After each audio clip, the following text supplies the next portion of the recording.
Humans have always been driven to preserve things and knowledge.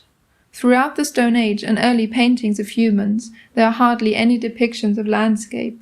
Unknowingly, however, they preserved it through their paint. People have been using these pigments for a very, very long time. Yeah. And, what it tells me is that people, like, the need to draw and tell stories through drawings is so ingrained into human DNA. I mean, these are people who are living in caves, going out hunting, really living a very hard life, and yet they still found time to discover how to use charcoal to draw, digging up ochre. And so this tells you just how important the pigments are. So knowledge and information aren't only passed on by what we depict, but also with the material used. Pigments are small particles of colored materials which surround us. I visited Crema Pigmente to get an insight into the production of historic pigments. So they start off as a rock. They get ground into a powder where the particles are 10 microns or smaller. And, that's a lot of work. And you also have to concentrate the coloured part of it and get rid of the uncoloured part as well, because every mineral has got lots of uncoloured material in it.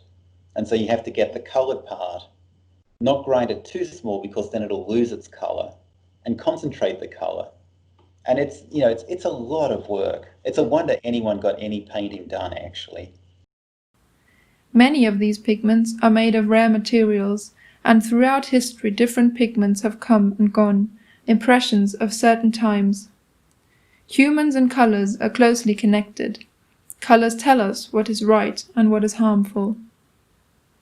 Humans are shaping the planet in a way never seen before, and I wondered if we will have colours in the future which may not exist today. Colours can be warnings. Corals are an important part of a complex ecosystem, and they are giving us this warning.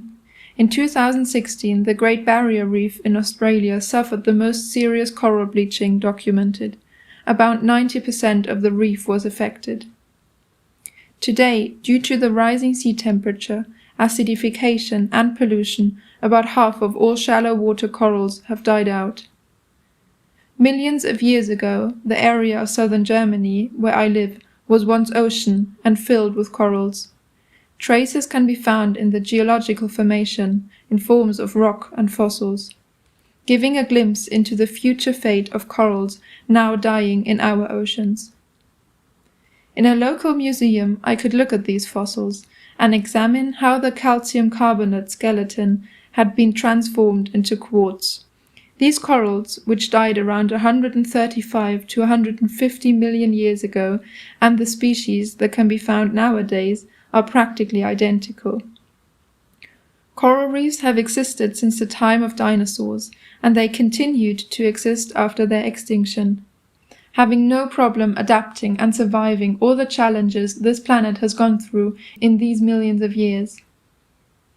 Now their fate is uncertain.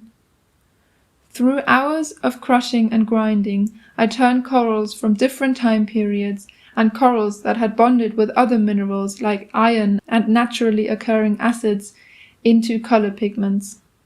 Depending on the binder, different color shades emerged. The pigments I produced out of current and fossilized corals show the color of a story of incredible adaptation and a warning to our human impact on this earth, a symbol holder of a once colorful world that has become a monochrome landscape. Will we use coral white in the future without knowing that these two words should have never met, preserving the story and the remains of corals longer than they will inhabit this planet? I hope not. But this project aims to provoke a reflection on the influence we have on this planet and the changes we are causing, and fosters a debate about the use of rare minerals and materials in our daily lives.